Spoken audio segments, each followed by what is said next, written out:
মধ্যপ্রাচ্যের দুই প্রভাবশালী দেশ ইরান ও সৌদি আরবের মধ্যে কূটনৈতিক সম্পর্ক পুনর্গঠনের পথে এক নতুন অধ্যায়ের সূচনা হয়েছে। সম্প্রতি ইরানের সর্বোচ্চ ধর্মীয় নেতা আয়াতুল্লাহ আলী খামেনির কাছে সৌদি বাদশাহ সালমান বিন আব্দুল আজিজ একটি গুরুত্বপূর্ণ গোপন চিঠি পাঠিয়েছেন। এই বার্তাটি সৌদি প্রতিরক্ষামন্ত্রী প্রিন্স খালিদ বিন সালমান ব্যক্তিগতভাবে তেহরানে পৌঁছে দেন। দীর্ঘ বিরতির পর এই উচ্চ পর্যায়ের যোগাযোগ ইসলামী বিশ্বে সহযোগিতার নতুন সম্ভাবনার দ্বার খুলে দিয়েছে। বৃহস্পতিবার ইরানের রাজধানী তেহরানে খামেনির সঙ্গে সৌদি প্রতিরক্ষামন্ত্রীর এই ঐতিহাসিক বৈঠক অনুষ্ঠিত হয়। একই দিন প্রিন্স খালিদ ইরানের নতুন প্রেসিডেন্ট মাসুদ পেজেকশিয়ানের সঙ্গেও বৈঠকে মিলিত হন।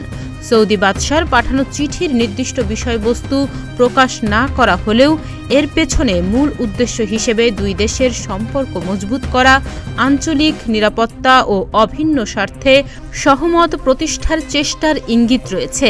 সংবাদ মাধ্যমগুলো বলছে 2006 সালের পর এই প্রথম কোনো সৌদি উচ্চ পর্যায়ের কর্মকর্তা খামেনির সঙ্গে সাক্ষাৎ করলেন, যা সম্পর্ক উন্নয়নের ক্ষেত্রে বড় পদক্ষেপ হিসেবে বিবেচিত হচ্ছে।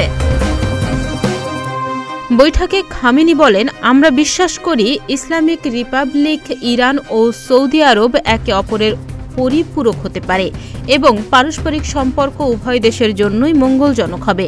তিনি আরও বলেন, অন্যদের ওপর নির্ভর করার চেয়ে এই অঞ্চলের ভাই ভ্রাতৃপ্রতিম দেশগুলোর মধ্যে সহযোগিতা গড়ে তোলা উচিত, কারণ এর মাধ্যমে সত্যিকার উপকার অর্জিত হবে। সৌদি আরবের রাষ্ট্রীয় বার্তা সংস্থা এসপিএ জানিয়েছে, দুই দেশের সম্পর্ক পুনর্মূল্যায়নের এবং অভিন্ন স্বার্থ সংশ্লিষ্ট বিষয়ে গভীর আলোচনা হয়েছে।